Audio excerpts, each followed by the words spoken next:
Hi, everybody. Hello, I'm Ryan. I'm Bethany. And we are Ryan and Bethany Board Game Reviews. And we're back. We are back to our Board Game Geek discussion. So we are talking about the top 100 list on Board Game Geek. We're going through 10 at a time just to have a little chat about the games that are on there, some thoughts that we have. And we are finally we're so close to this, guys. We are so close. We are talking about games 30 through 21. Now, I just want to caveat, like I do in the beginning of all these videos, that this was a screenshot of what the list looked like in early March. This is a very active and fluid and living list. Things move around and shift all the time. So this was just kind of a snapshot just so we could have this discussion. All right, let's jump into it. Number 30, this is Orleans. This is kind of a bag building style game. These chits that you're putting into a bag and pulling them out. I hear this get talked about and played a lot. Yes. I myself have only played it once, and I had a pretty bad teacher. I think I've ever played a game with that you thought you were going to love, and in fact you knew you probably should and could love, but you had a bad experience with it, or but there was a bad teach, or played with someone who didn't like, or someone who sabotaged the game, or whatever. Somebody who didn't like you. I had that happen before. Whoa. Remember, I told you about that. Okay. Yeah. We'll take that off. I want to know more. I want to remember this story. But I played with someone who taught this game very, very badly. I don't think it's even that hard of a teach from what I understand, but it was a very bad experience. Playing the game was one of those things where like they'd break out a rule like halfway through the game that they didn't teach her initially just to give them an edge, one of those situations. And I have seared in my mind this really, really negative memory. And so I've never gone back to it. I've never bought a copy of it. I've never sought it out. Even if people are playing it that I know they like it and I respect their opinions, I'm still like, I'm good. I'll play something else. So I will play this again, I'm sure, and I have a feeling I really would like it. But at the same time, there's so many games. Yeah. I'm okay with passing up this one and blaming it on the individual. And you need to let us know in the comments below, no, Ryan, don't pass this one up. You have to play it. But you know what I'm talking about. I'm sure some of you had some similar experiences, right? Yeah. I mean, it sucks when it happens to a game and you know it should be good, but the people you play it with just kind of destroy that for you. Yeah. All right, let's carry on. Number 29 is Lost Ruins of ARNAK. It's a good one. It is. Oh, man, this would be definitely in my top 100, probably this, top 50 exploded on the scene when it came, and, people just have not stopped talking about it. Yeah, it's even got a great leaders expansion, too, which gives you some kind of asynchronous abilities. Even the solo mode has all these cool little Easter eggs of things that are hidden on the board itself. I was, blown away. I don't do solo modes, but I'm like, that sounds awesome. This game it's a worker placement style game, but it's also a deck building game. But the deck building is very thin. You only start with 6 cards, and over the course of the game, you might add another 6, maybe. You're going through them very, very quickly, and it's only 5 rounds. This game does the perfect balance of leaving you wanting more. Oh, if I just had one more resource. Yeah. If I just had one more turn. Oh, if you could do one more round, I'd be able to do everything I wanted to do. I love it when games, it's frustrating in the moment a little bit, but if a game that leaves you wanting more of it has done its job very well, and it's constantly what I'm feeling in this game. Number 28 is Roots. So this is a game that was notorious for showing those asynchronous abilities where all the players were playing differently on the same board. They all have different objectives, and they could all do different things. And I remember when we played this, oh my gosh, we played this for the first time 6 years ago? Oh, maybe, yeah. Yeah, 6 or 5 years ago, and it was one of the most emotional games I've ever played with grown adults. It was such a weird experience. So kind of like Ryan's 30, I felt like there was a good game here, but because that experience was so weird and very emotional, I've never wanted to come back to it. I agree. I've played this a handful of times with a handful of people of a variety of skill levels in this game.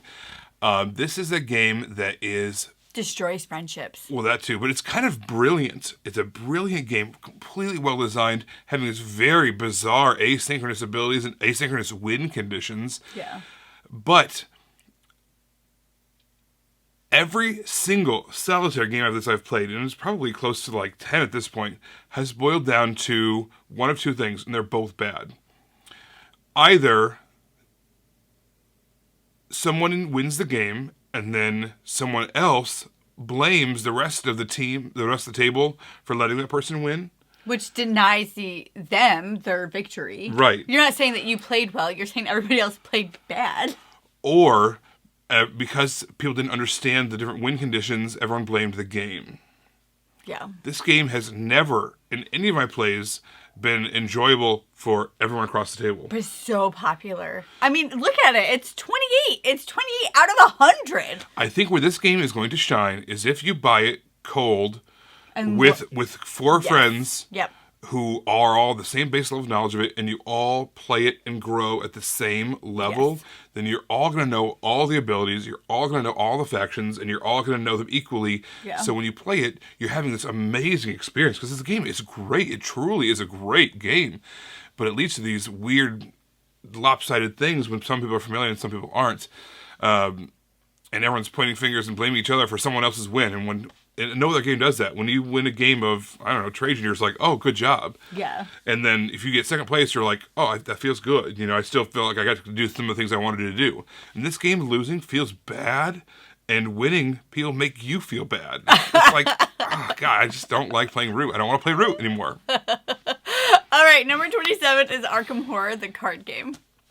This is a full cooperative game, and this is obviously a game based off of Arkham Horror, which is in that whole kind of Eldritch Horror, Cthulhu theming, right? This is kind of more like an LCG situation where you are kind of building up your own your decks or whatever it is to go up and face this scenario or whatever, and they're constantly making more and more scenarios. There's always fresh content for this game. I have not played either Arkham Horror or Arkham Horror the card game, but friends I have that play this Love it. love it. It is so immersive, and for a card game, that's a hard thing to ask, right? The weight's 3.53 for a card game. Which is, yeah, I mean, it's a very, very cool, well done card game. Lots of good balancing, lots of challenging scenarios. It is a great idea. It's also one of those like lifestyle style games, you know, where you have to commit a lot of time and a lot of place to it. But at the same time, you know, what a great time. You know, everyone I've heard talk about it, it's worth that time that you use playing it because it's constant fun. Number 26 is Wingspan, which is so funny because part of me is like, I don't even need to talk about this. You know about this game. We know about this game. Everybody knows about this game. Your grandma knows about this game. Your neighbor knows about this game. But also, that's a great example as to why it's on the list. I disagree. I think it's interesting of why it's on this list.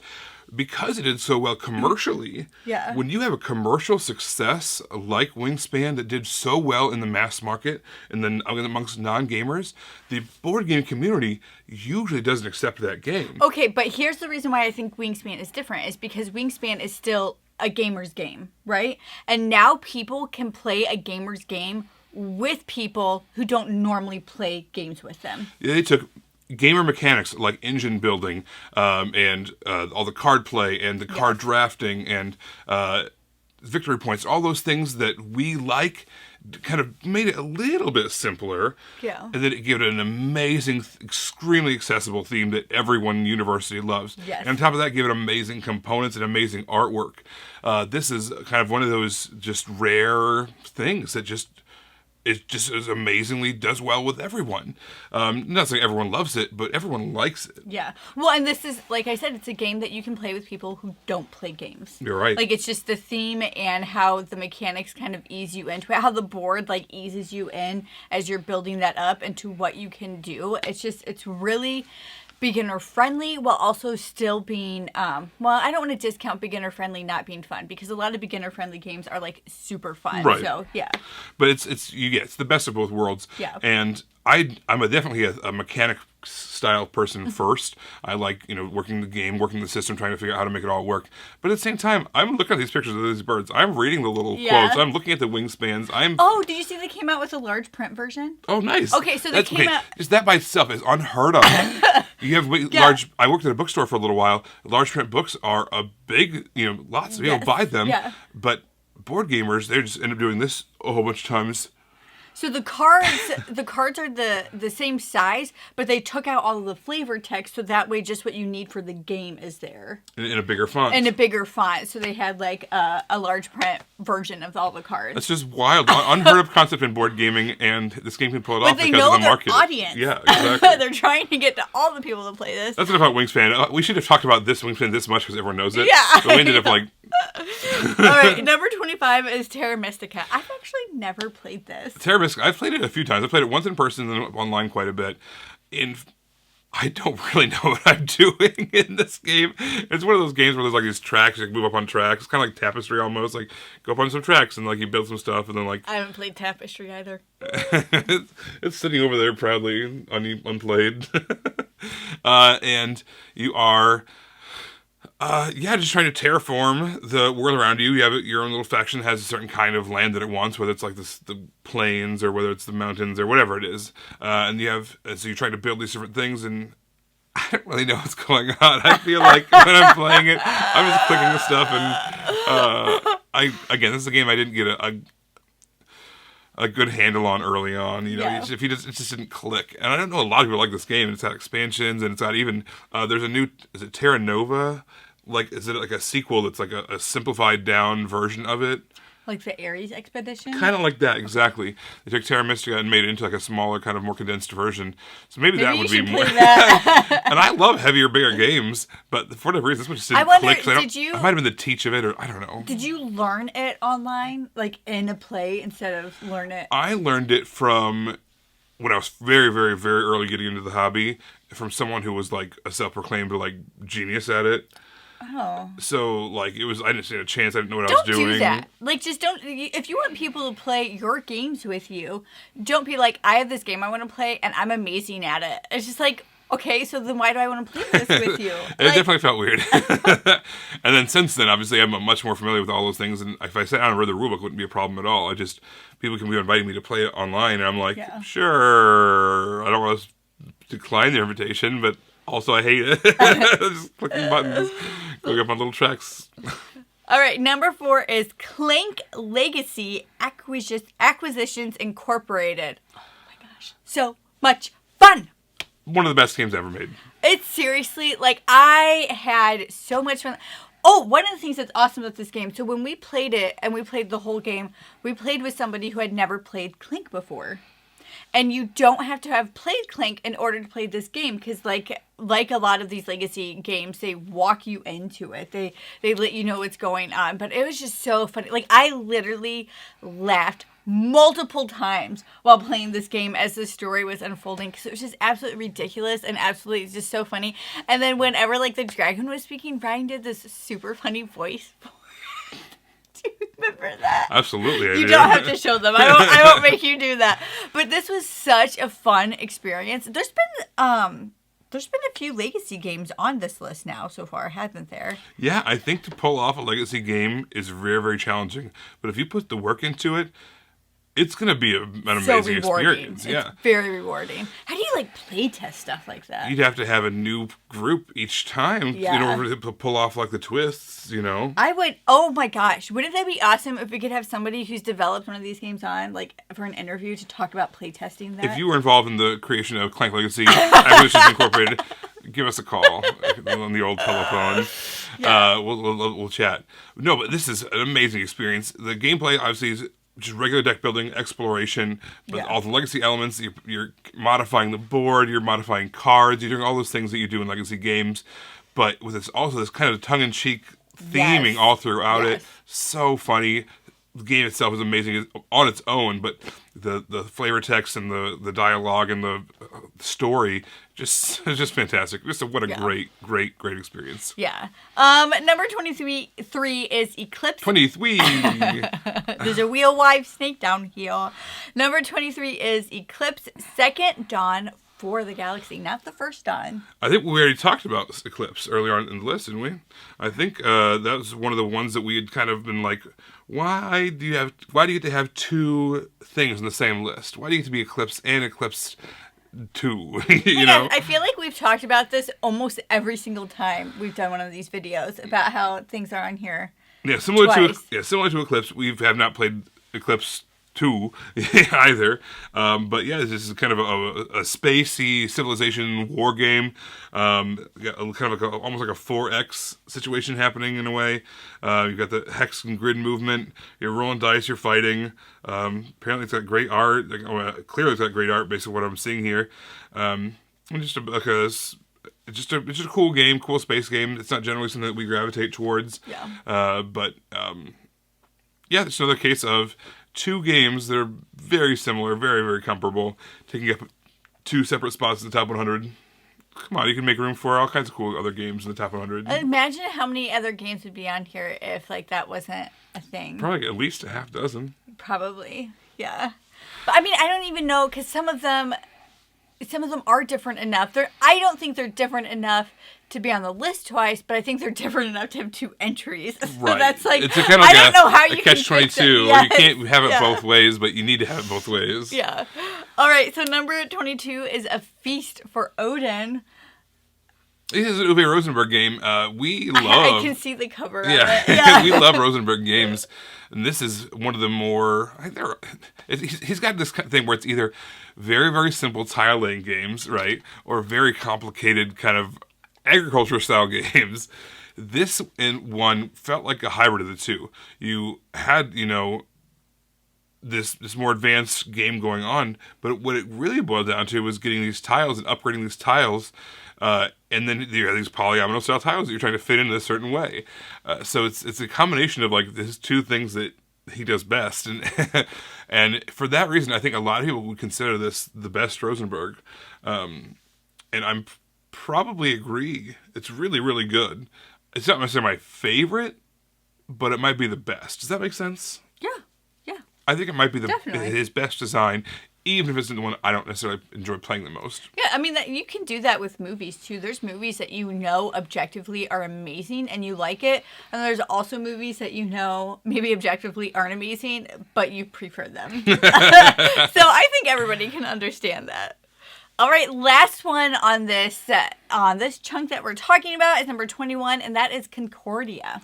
Ooh, Concordia. I love this one. I love Concordia. Didn't see that coming.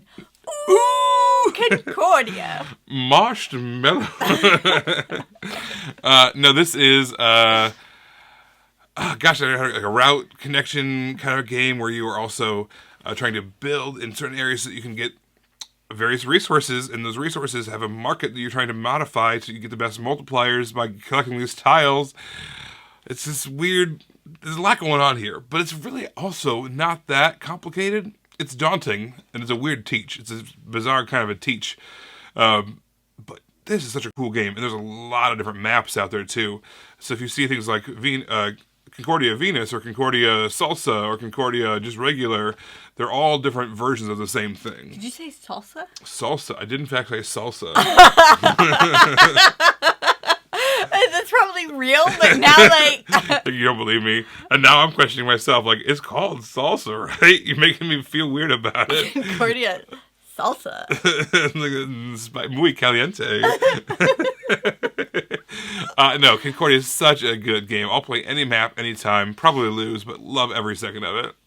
All right, that's our discussion of this list, but we want to hear from you. Are there any games on this list that you're like, that makes so much sense that would be on here? Are there any games that you're like, how in the world did it make it that high? Are there games that you think should be on the top 100, but maybe not this high? Maybe they should be lower? Let us know in the comments below. We want to hear from you. And also, what would you add salsa to? Like WINGSPAN, salsa. Like killing all the birds? Root, salsa. What? Let's make a salsa expansion for every game. I think you could ARKHAM Horror. Feast for Odin, salsa edition. A taco bar for Odin. Oh my gosh. Okay, so with that said, make sure to subscribe so you can see our videos as they come out. If you enjoyed what you saw, consider leaving us a tip. There's a link down below on how to do that. Until then, you can find us in all of these places. You guys, thanks for watching, and we will see you next time. Bye.